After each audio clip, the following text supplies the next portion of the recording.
Due to circumstances beyond our control, Cameron's on-screen persona will be portrayed by this Labubu. Good evening. Welcome back to the program, everybody.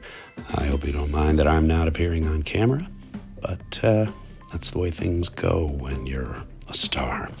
Anyway, what I would like to show you today is what I call a dead man's hand. This is a card set and a game that did not make it. It's called Hyborian Gates, based loosely on sort of the Conan kind of mythology, but also working a little bit of the technology in there with Boris Vallejo and Julie Bell providing the art. This game is defunct. It came out in 1995, 2 years after Magic had begun, and didn't learn a damn thing from Magic. So take a look at this with me now as we explore the art behind the cards in a dead man's hand.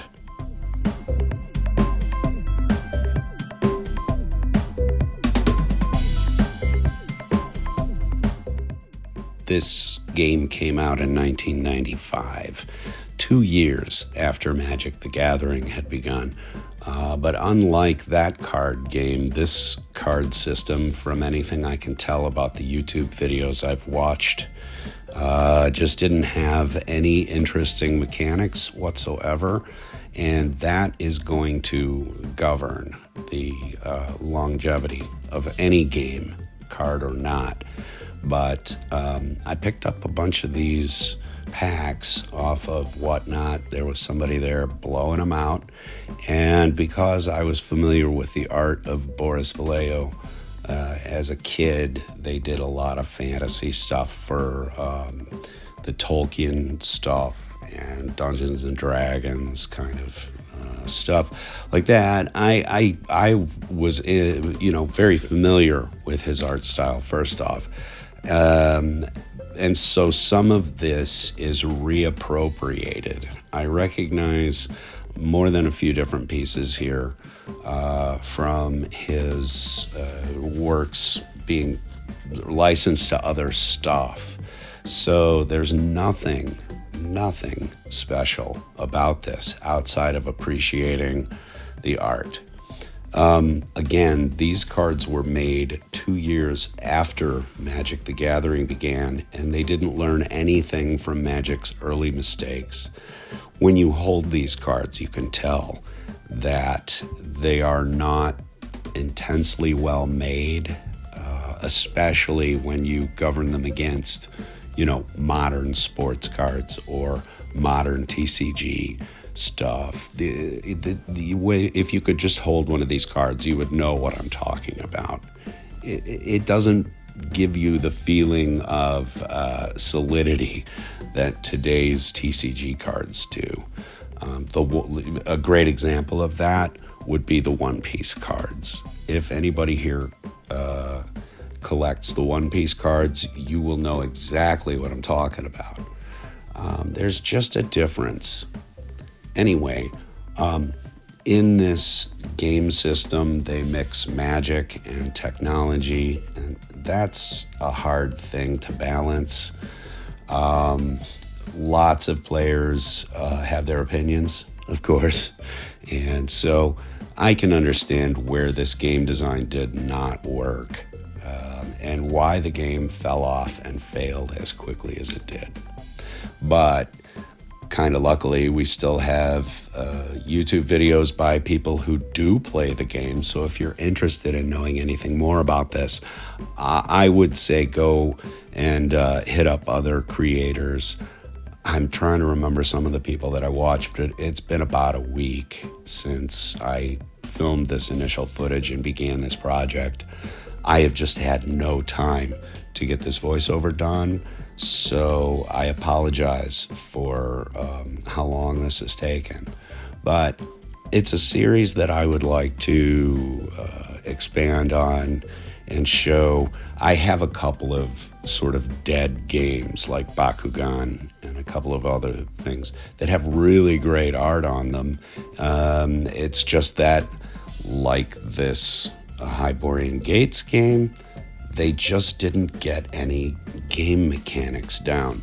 And anybody who's been watching our channel for any greater length of time will know that I was actually working on a set of rules and such for Bakugan because they never really got the system right, and it would change every year. And so what I was going to do was take the game pieces and the cards and make up my own set of rules, which you can kind of do with any old card game. When I was opening these and I was thinking, what am I going to do with these things? I was like, well, maybe I'll just put them all together into one big weird card game where you spin the Bakugan and you pick up your prizes. I don't know.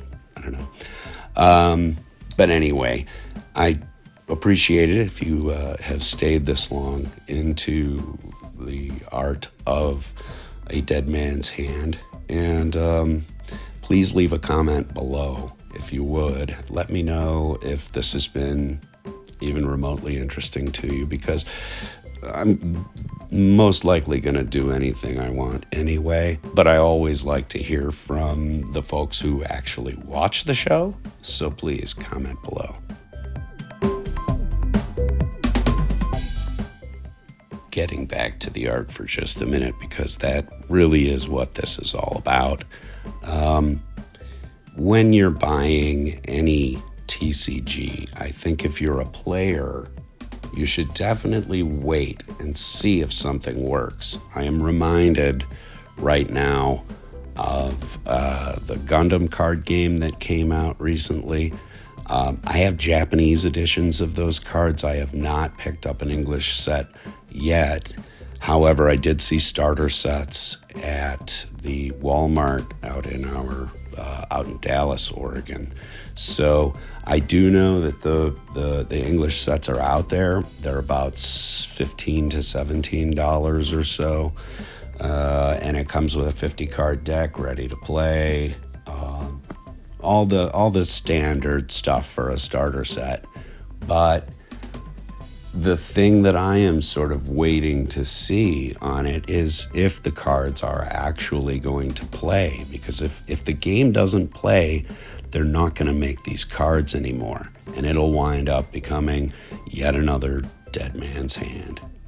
So be careful about being an early adopter. It can be a very lucrative and enriching experience, as I'm sure any Magic player will tell you who's been playing for a long time.